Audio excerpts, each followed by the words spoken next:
ये 4 बातें नोट कर ले, बहुत ये जीवन के लिए अत्यंत लाभदायक है।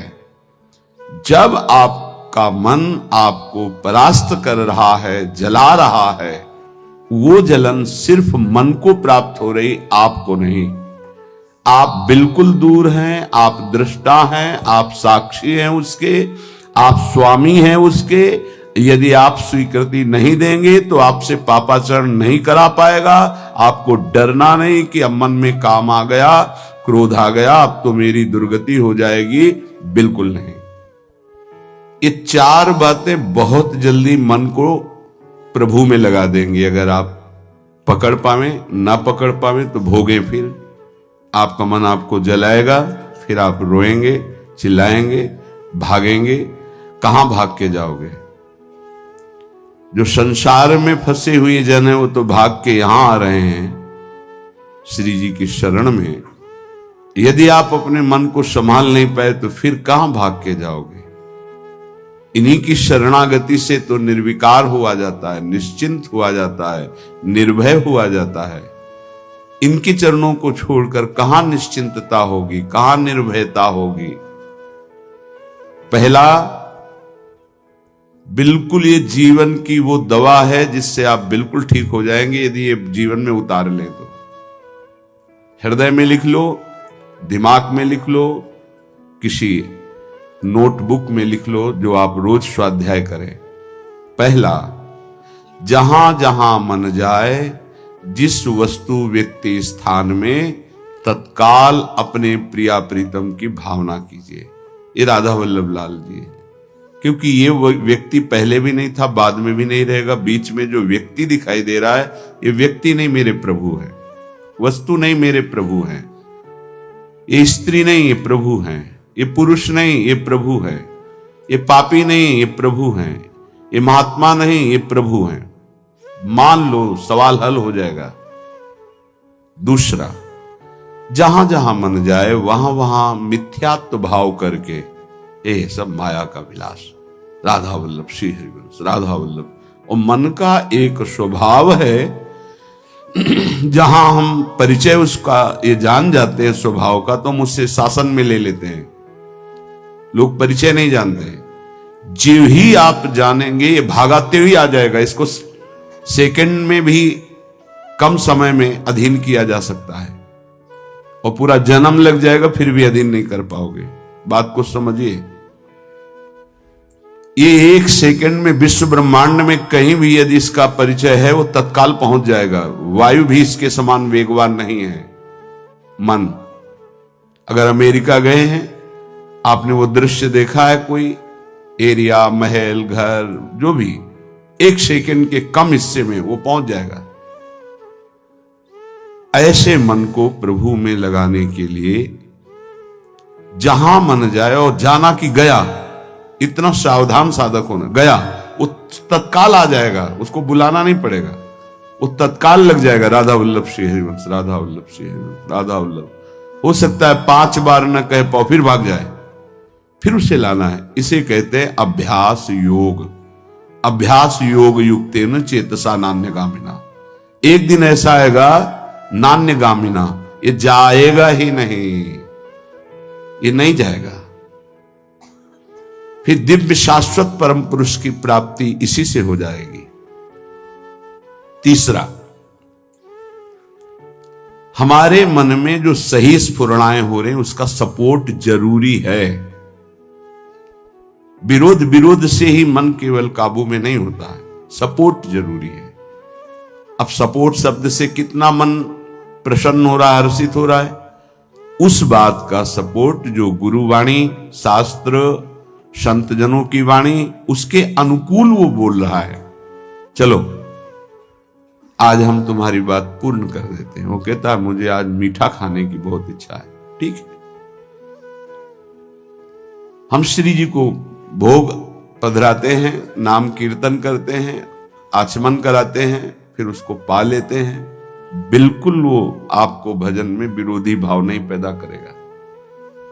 कहीं कहीं मन को सपोर्ट करना है, वो कहीं कहीं शास्त्र सम्मत गुरु आज्ञा के अंतर्गत सपोर्ट जरूरी है, जरूरी है। बिल्कुल विश्वास मानिए, ये 4 बातें जो बता रहे हैं ये जीवन की धरोहर है जो आपको दे रहे हैं। चौथी बात, जो शास्त्र विरुद्ध दोष वाली सलाह दे रहा है, बिल्कुल नहीं, बिल्कुल नहीं, बिल्कुल नहीं।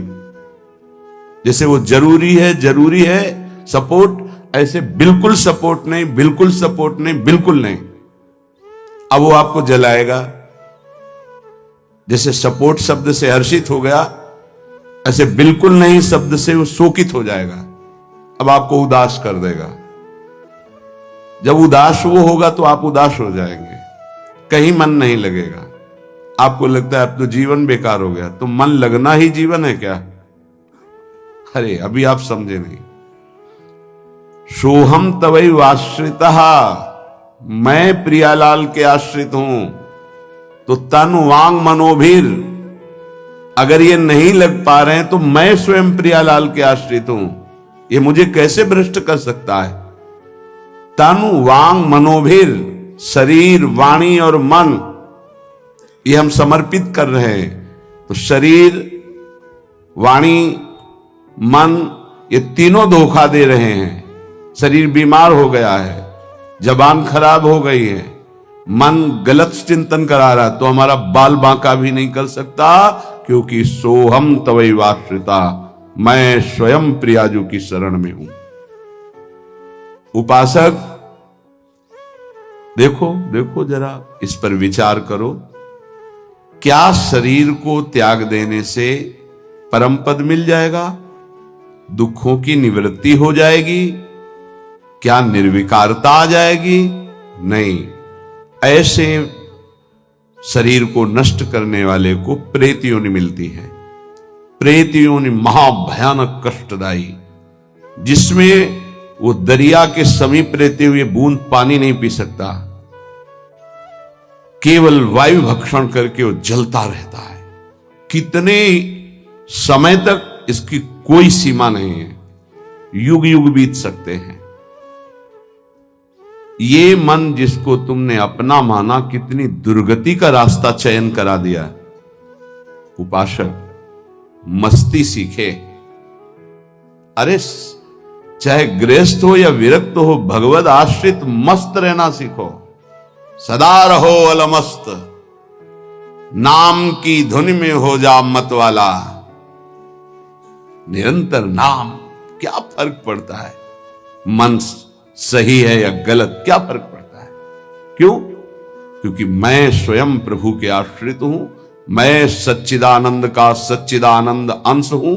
ना मैं कभी दूषित था, न दूषित हूं, न दूषित रहूंगा, और ना सृष्टि में किसी की सामर्थ्य है कि मुझे दूषित कर सके। इंद्रियां दूषित हो सकती हैं, मन दूषित हो सकता है, क्रिया दूषित हो सकती है। अब हम प्रभु के बल से इन इंद्रिय, मन और शरीर के दोषों का नाश करूंगा, ना कि इनके अनुसार चलूंगा। ये उपासक का स्वरूप है। व्यथा इंद्रिय प्रमथन स्वभाव वाली, मनुष्य प्रमथन स्वभाव वाला, इनके मथित होने पर, मनमथ नाम है काम का, वो इनमें बैठ करके ऐसा प्रमथन करता है, ऐसी व्यथा उत्पन्न करता है कि साधक का तदात्म भाव होने के कारण वो असहनीय हो जाता है और वो गलत संकल्प और चेष्टा में उतर जाता है। इसी को सह गया सो महापुरुष। यम ही न व्यथयन्ते ते पुरुषम पुरुषर्षभ। हे पुरुषों में श्रेष्ठ अर्जुन, अर्थात वो पुरुषों में श्रेष्ठ पुरुष है जो प्राप्त व्यथा को सह जाता है। इंद्रिय मन के द्वारा विकारात्मक पीड़ा को बिना किसी से राग द्वेष किए चुपचाप सह गया, ये भगवान की विशेष कृपा उस पर। हमारा मन क्या बुद्धि के साथ सोचवाता है कि जब हमें जो काम सताया, लोभ मोह ममता जो भी, हमें वो तत्काल मिल गया और हम शांत हो गए तो सौभाग्य समझते हैं। दुर्भाग्य है उस उपासक का जो चाहे और उसको प्राप्त हो जाए, दुर्भाग्य है उसका। सौभाग्यशाली वो है जो चाहे और ना मिले और जलता हुआ सह गया, उसे वो चीज मिलेगी जो त्रिभुवन में किसी को किसी साधना से नहीं मिलती। यम ही न व्यथ्यन्ते ते पुरुषम पुरुषर्षभ शम दुखा सुखाधीरम स्वमृतत्वाय कल्पते। वो अमृत पद का अधिकारी हो गया, वो अमर हो गया, अविनाशी हो गया, वो अविनाशी पद में आरूढ़ हो गया जो इस व्यथा को सह गया। व्यथा को सहने वाला वही होता है जो व्यथा का दृष्टा बनता है, भोगता नहीं। तुम दृष्टा हो, बात समझिए। आपने देखा आपका मन गलत चाह कर रहा है, ये आपने देखा, आप में नहीं है, मन में है। पर कहने को होता है कि मेरे मन में दोष आ गया, लेकिन मेरे मन में नहीं, वो मेरे में आ गया, मैंने स्वीकार कर लिया। यही दुर्दशा है माया के द्वारा की गई। इसी का नाम जड़ चेतन ग्रंथि है। यही चिज्जड़ ग्रंथि है जिसका नाश करते हैं वेदांत के द्वारा, भक्ति के द्वारा, योग के द्वारा, कर्म योग के द्वारा, सत्संग के द्वारा, शास्त्र स्वाध्याय के द्वारा। आपको विविध शास्त्रों का सार 5 मिनट में मिल गया।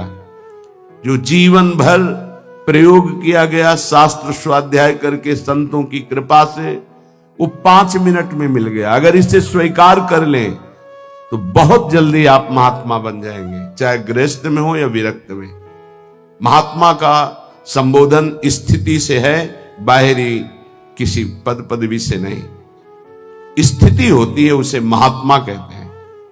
महात्मा शब्द भगवान के आगे भी लगता है, महात्मा श्री कृष्ण, ऐसा कई बार महाभारत में संबोधन हुआ। महापुरुष भगवान को कहते हैं, वंदे महापुरुष ते चरणारविंदम। जो भगवान में तन्मय हो गया वो महात्मा, जो भगवान में भगवत भाव को प्राप्त कर लिया वो महापुरुष, अर्थात भगवान और भगवान के जनों में अभेद स्थिति हो जाती है। अगर ये आज जो चर्चा हो रही इसको आप अपने जीवन में नहीं धारण कर पा रहे तो दुर्भाग्य है, जलोगे, रोगे, परेशान कर देगा तुम्हें मन। इसको बहुत बार सुनना। एक एक शब्द ये अमृत है, ये जीवन का सार हम आपको बता रहे हैं। मन से लड़ने की ये युक्तियां हैं जिससे साधु अपने मन को भगवान में लगाकर शांत करता है। जब हमारा मन भगवन्मय होने लगता है तो उसमें भाव का प्रादुर्भाव हो जाता है। फिर ये जो अभाव है इसी से कामनाएं प्रकट होती हैं। शब्द को पकड़ना, मन में सुख का अभाव ही भोगों की कामना पैदा करता है। मन में भगवत भाव ही निर्विकारता की स्थिति प्रदान करता है। जब आप इन 4 सूत्रों का प्रयोग करके मन को भाव में ले आएंगे तो यही मन जो आपको रुलाता है यही नचा देगा। पायो जी पायो मैंने राम रतन धन पायो, नाच पड़ोगे कि वस्तु अमोलक दी मेरे सतगुरु, निष्दिन बढ़त सवायो, रात दिन आनंद बढ़ रहा है, सदगुरु ने निहाल कर दिया। किसी को ऐसा लगता हो कि हाथ रखने से ये विकार नष्ट हो जाते हैं, आज तक हमने कहीं शास्त्र में नहीं पाया ऐसा, कई संतों से ऐसा नहीं पाया। सबने उपदेश दे करके, कृपा शक्ति दे करके साधन में लगाया और उसको परिपक्व किया, उपासक को बलवान बनाया। अगर ये आशीर्वाद से होता तो उपदेश ना देकर सबके हाथ माथे पे रख देते, भगवान सबका मंगल करें, सब निर्विकार हो जाएं। कभी ऐसा नहीं हुआ है, ना ऐसा हो सकता है। हम जब संतों के वचन पर श्रद्धा करते हैं और उसको स्वीकार करके आचरण में लाते हैं तो वही आशीर्वाद हो गया कि हमारा पुरुषार्थ सार्थक हो गया। हमारा प्रयत्न गुरुदेव के वचनों के अनुसार, प्रयत्न की शक्ति गुरु कृपा, तो आगे जो भक्ति का रंग वो गुरु कृपा, मोक्ष जो वो गुरु कृपा, भगवत साक्षात्कार गुरु कृपा। पर उसमें हमारी पूरी शक्ति उनकी आज्ञा पालन में लगी है। इसीलिए प्रधान कृपा हमारी हुई। हम प्रधान कृपा अपने ऊपर नहीं करते, और तो सहायक कृपा सब है। भगवान की कृपा मानव देह मिला, सत्संग मिल रहा है। गुरु की कृपा स्वीकार किया, मंत्र दिया, नाम दिया, उपदेश कर रहे हैं। शास्त्र कृपा हमें सुलभ मार्ग, भगवत मार्ग, उससे नाना प्रकार के बचाव पक्ष की बातें, उसमें आसक्त होने की बातें दोनों बताई गई। परमार्थ में कैसे आसक्त हुआ जाता है, परमार्थ में कैसे बचा जाता है, शास्त्र कृपा भी है। अपनी कृपा हम नहीं कर पा रहे। अपनी कृपा, अब हमको इस संसार समुद्र से मुक्त होना है, डूबना नहीं, इसमें पार जाना है। अब मुझे वही करना है जो मेरे गुरुदेव कहते हैं, शास्त्र कहता है। अब इसके विपरीत नहीं, ये अपने ऊपर कृपा हो गई। कोई बिरला समझ पाता है गुरु कृपा को। हमारी सदैव दृष्टि पार्थिव रही है, व्यवहारिक रही है, लौकिकी दृष्टि रही है। इसीलिए हम गुरु की बात में भी लौकिकी, व्यवहार की, स्वार्थपना देखते हैं। नहीं नहीं, ये केवल आपके लिए है। आपको दुलार करना या डांटना, आपको अपना मानना, अधिक प्यार दिखाना, आपके मन को चुराकर प्रभु में लगाना है। उस मन को ऐसे आसक्त किया जाता है, भय दिखाकर, प्रलोभन दिखाकर, दुलार करके, कि आपका मन श्री जी के चरणों में ऐसे समर्पित हो जाए कि आप निहाल हो जाएं, आप सुखी हो जाएं। अंदर की बात यही होती है। कभी सैकड़ों बार देख करके, मिल करके आपको दुलार करना, कभी वर्षों आपकी तरफ बिल्कुल न देखना, न संभाषण करना। क्या समझते हो आप? पहले आपको प्यार करते थे, अब नहीं करते। पहले आपको प्यार का व्यवहार दिखाई देता था, अब तुम्हारे ऊपर वास्तविक प्यार की वर्षा हो रही है, जो ना देखकर, ना बोलकर भी अंदर से चिंतन करते हुए तुम्हारी चित्त वृत्ति को भगवदाकार किया जा रहा है। कहीं तुम पांच भौतिक शरीर में आसक्त ना हो जाओ। अगर पांच भौतिक शरीर में आसक्त हो गए गुरु के, तो शरीर छूटने के बाद तुम्हारे मन में आएगा अब मैं अनाथ हो गया। नहीं, तुम ऐसे बलवान बनो, ऐसे गुरु आसक्त बनो कि तुम्हारे अविनाशी गुरुदेव का परिचय तुम्हें प्राप्त हो जाए। मेरे गुरुदेव प्रियाजू की नित्य सहचरी हैं, वो कैसे मर सकते हैं? वो हमारे भाव में हैं, वो हमारे संग हैं, हमारे आसपास हैं, वो जागृत में हैं, वो स्वप्न में हैं, वो सुषुप्त में हैं। मैं कभी अपने गुरुदेव से एक पल भी अलग नहीं होता। ये स्वरूप है। अध्यात्म को समझिए। कुछ व्यवहारिक साधक ऐसे हैं जो व्यवहार में राग द्वेष करते हैं। गुरुदेव व्यवहारिकी नहीं है, गुरुदेव परमार्थ वस्तु है। व्यवहार की लीला तुम्हारे साथ इसलिए हो रही कि तुम परमार्थ को जानते नहीं हो। जैसे बालक घुटनों के बल चलता है तो पिता घुटनों के बल हो जाता है, और उसके साथ साथ उसको सुख पहुंचाने के लिए वैसे ही चलते हुए बोलता है। इसका मतलब यह नहीं कि पिता बालक हो गया, वो केवल बालक के लिए वो ऐसा बना है। वो केवल उसको सुख देने के लिए, मेरा पुत्र है, इस संबंध के लिए। ऐसे ही आपसे विनोद करना, आपको दुलार करना, आपकी चित्त का आकर्षण करना प्रियाजू को भेंट देने के लिए है। तुम्हारा तन, तुम्हारा मन, तुम्हारा जीवन मेरी लाडली का बन जाए इसलिए है, मेरा बन जाए इसलिए नहीं। मेरा तो मेरा भी तन मेरे को प्रिय नहीं, तुम्हारा तन कैसे प्रिय हो सकता है? मेरा तो मेरा मन प्रिय नहीं, तुम्हारा मन कैसे दुलार करने के योग्य हो सकता है? इस रहस्य को समझोगे तो परमार्थ के दिव्य पथिक बन जाओगे। मन, तन, प्राण और मैं स्वयं प्रियालाल का हूं। अब हमको इसकी कोई परवाह नहीं कि मेरा मन क्या कहता है, मेरा तन क्या करता है, मेरे प्राण रहे कि ना रहे।